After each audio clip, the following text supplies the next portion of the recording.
Hey everyone, Big Rig here. As the title suggests, this is a new series that I'm making. It's basically Bronzeman mode, but RuneScape 3 edition. So if you haven't already familiarized yourself with Bronzeman mode, it's essentially a hybrid between Ironman and main account. The twist being that you have to obtain the item at least once yourself in order to be able to purchase that on the GE, or at least sell that on the GE as well. You can trade other players. No one really does that, and I'm not interested in doing that. So it's essentially just trading with the GE. You have to obtain the item yourself. Now, the method for obtaining an item, that can be a drop from a monster or a boss, it can be a quest reward, it can be an item spawn in the world, or it can just be something that I purchased from an NPC shop. So let's say I purchased some air runes from Aubrey, not including the free ones. Let's just make it the normal purchasable ones. Once I have purchased them, they are permanently unlocked. I can buy and sell them on the GE as I see fit. I will have some other specific rules that are aligned to RuneScape 3 in particular. So I'm going to restrict myself from a lot of MTX stuff. So basically play as if I am an Iron Man and I can't access them. So keys, obviously, not doing any of that crap. Cosmetics, we're basically going to treat it like it's a cosmetic free world for me only, so I can't even use any cosmetic override. As much as I would like to remove my helmet or, wear a skill cape or something like that, I'm going to leave it as it was intended, the old school way. And with leagues, we saw this, so you're just going to look exactly like what you should be looking like when you're wearing the gear. So things that are obviously not going to be usable are a lot of the Solomon store stuff. This includes auras. I think the only auras that I should be able to use are the ones from War's Retreat, from the shop there, from the War Master. But other than that, I won't even be able to use Penance Aura, unfortunately. So being a Bronzeman mode, I can purchase Penance Powder down the line once I've unlocked it. But yeah, no Penance Aura for me, sadly. No Jack of Trades or anything like that. I'm going to limit the amount of dailies that I do. It isn't an Iron Man account, so I don't need to really do shop dailies, and I don't really particularly want to do that, hence why I'm not making another Iron Man account. I'm going to limit my wilderness events to the big ones. So the tree, the star, KBD are basically going to be and Strike Wyrm are going to be the ones that I attempt to do if players do it in the main game. So all of the hourly ones, I'm basically going to ignore.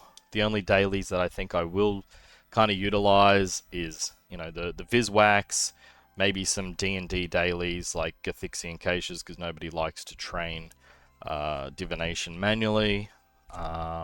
Maybe like Herbie Werby for the weekly and things of that nature. But having the ability to purchase off the GE, I probably won't use things like Herbie Werby. But that's sort of enough rambling for me. I will also have the rule set on the screen as well for you to look at. To keep myself true to form, going to use the drop log here. Basically, I don't think this resets. I'm hopeful that it doesn't. But because we don't have a plugin like RuneLite does for old school, I'm just going to use the drop log to keep myself true to form in that regard. So starting out, I think what I'm going to do as an early goal is unlock all of the possible lodestones that I can just to give me that early game transportation. I think I'll then progress on to the archaeology tutorial, get that sorted just for the teleport on the journal, and then move across to Anachronia. So getting Anachronia access early on to start building up those resources, build that lodestone is going to be quite helpful. So once I have done that, I'll update you. Alrighty, so that pretty much concludes the introductory steps that I want to take on the account. There is a couple of things I did miss along the way, which I'll have to go back and do, and I'll show you that in a sec. But I'm just going to set up the base camp so that we can get the lodestone here as soon as possible. So just for now, I'm not going to be too worried about being efficient there. Get the supplies for that. What I want to do is I want to head off to Berthorpe. I'm going to get 5 agility, just so I can use Surge, get the Wicked Hood, so that I can get some easy teleports around to the Wizard Tower, maybe use it to get some early money alongside the runes. I don't have a bank here, but I'll show you in a sec. Um, I did gather some stuff along the way, just to give me some GP, which is pretty decent GP by the looks of it if they actually sell. So whilst I was in Draenor, I got some Pale Wisps. I think I did about 2 inventories full just to get some Pale Energy, and I picked up some cabbages from Relica while I was there. Don't know why I didn't do that in Falador or Port Sarim, but as you can see, it's quite a little bit of cash. It's about 88k to start the account. Right, so we finally made it to the GE. We got the 5 agility, we picked up the Wicked's Hood, did some rune crafting along the way, just using the free essence from the hood itself. Got 2 rune crafting rocks off the bat, which is pretty good. I'll go pop them in a sec, but as you can see, clean slate. I think this is also a good opportunity to highlight, you know, what items I have obtained and which items I've sold on the GE, because you can't clearly, I mean, you can fudge the numbers here if you were to buy and sell a whole bunch. It'd be pretty obvious and sounds like a lot of effort, and also against the spirit of the game mode that I've set and the rules that I've set for myself. So I don't plan on doing that at all. But let's just go ahead and sell what we've earned so far, obtained so far, and see what we end up with GP wise as a good little nest egg. Cool. So 111k, not bad really for just some basic stuff that we were doing. I think what I'm going to do is invest that into, building the fort. So the fort is a good early game achievement. Everyone knows what the fort does. It's very good as a sort of skilling hub. Also because I realized when I was doing some agility, I totally forgot that I can't even use Silverhawk boots because I set the goal for myself that I wouldn't be using MTX, which means I actually have to train agility, which I'm definitely not looking forward to. Other skills are fine, but agility, it's just so tedious. So yeah, what I'll do is I'll use this initial funds here as an investment to build up my fort. I think then what I'm going to do is the Wilderness Easy Diaries.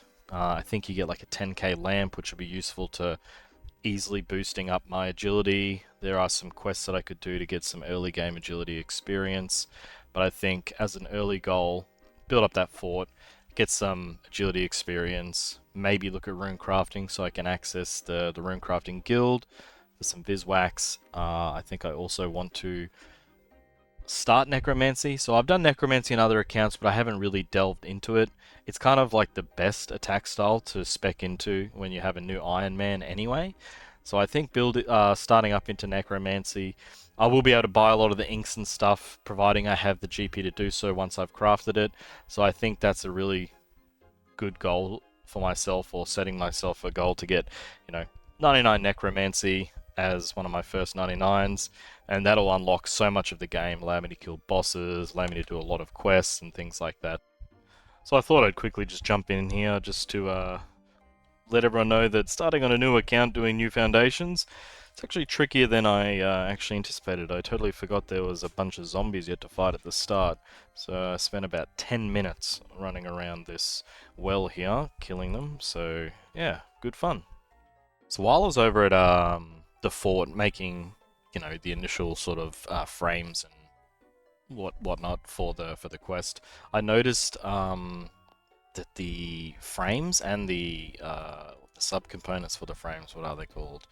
The refined planks are actually worth quite a bit. So I was just using the Bill merchant stock over there, so I bought some planks and I bought 10 saws here just to get some GP that I could sell at the Grand Exchange. So yeah, I think it's 4 planks is 1 refined plank. So you're looking at about 1,000 GP to invest to make 4,000. So what I might do with the cash that I have, so I have 113k after selling that refined plank. I'm just going to buy as much as I can of these planks, craft the required amount for the quest into the wooden frames, and then just sell the refined planks just so I have a bit of GP, because I do have to buy limestone for the quest as well, because the spill only had about 250. And I think limestone, yeah, it's about 1,000 GP each, and even the basic limestone that I'd have to chisel is even more. So I think what I'll do is I'll craft them up and I'll come back and show you what the profits are. I've finished constructing the initial fort, and I've also got these leftover refined planks that I made. I'm just going to go ahead and sell them and see what sort of profit we made. So 333k, what did we spend? 100, 102k. So made about, what, 238k profit, which is great because I still have to buy the limestone. I think I'm about, how many do I need? I think it was like 352 all up. So I still have to buy 102 of them, which is about 100 and odd k. So that'll leave me with, 200k. And what I'm going to do is basically just reinvest all that money into planks and just make them into refined planks again and just sell it, so I have a big sort of cash that I can then later use for an initial run of daily shop runs to build up my cash stack even further. So I actually wanted to go ahead and unlock my Canifus lodestone, and I actually found out you can safe spot this ghoul. So you don't actually have to do the Priest and Peril quest to get into Mauritania or Canifus. Basically, you just need to kill this ghoul at the front door. Now, as a low level with no stats, you can actually just safe spot this. You don't need to worry about bringing any food or anything like that. Just make sure he's standing in this archway, and you can attack him from here. Pretty cool. Just finishing the first wilderness event that I've allowed myself to do. One of the big ones. Let's see if we get anything. Could we get an onyx core? Are we lucky? Never lucky. But nonetheless, bunch of good rewards that I can sell on the GE. Finally ended up finishing the wilderness diaries. Man, those levers that they changed with the zombies and stuff over there, man, I died like 4 or 5 times trying to do that, and I was losing my mind. But yeah, basically went to Draenor, got some jugs of wine. Apparently they heal for 250, but 200, so I'm not sure what's going on there. Let's just go ahead and claim my reward. And with this reward, basically we're just going to put it on to agility. I think everything else is pretty easy to, well, never mind, I'll have to level it up first. But whenever I get the minimum level, I'll just dump them straight onto agility, as everything else is pretty easy to level up. It's time again, sorry to bring you back to the GE, but it's time again to bring my investment to fruition, and that is how much money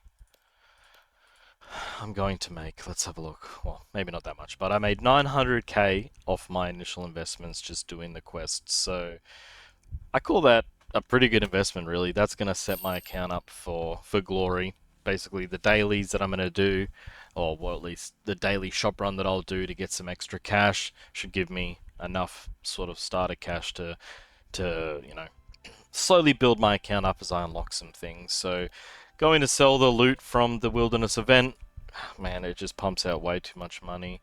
This is why I only choose those big ones, because ultimately I would like to get the core, but I don't want to be doing this every hour and just pulling in money.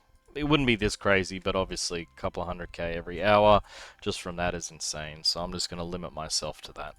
I've come over to the Tree Gnome Stronghold, and what I'm going to do is, my idea to get my 30 agility up is I'm just going to do the tourist trap. But in order to do that, I need 10 fletching and 20 smithing. So what I did is I went to Port Sarim, bought some feathers, and I cut a log so that I can buy it on the GE. Make some bronze arrows. So this fella here, Gullock, he'll be able to sell arrow tips. I'll buy one of everything just so I can unlock them for myself. And I'll buy them on the GE just because it's easier, and there's like limited stock here. So I'll get my fletching up here. I'll then do the Night Sword to get 20 smithing, 24 smithing, or whatever it is that you get, and then I'll be able to do the tourist trap. Just thought I'd jump in here real quickly just to show my brother from another mother, Thurgo.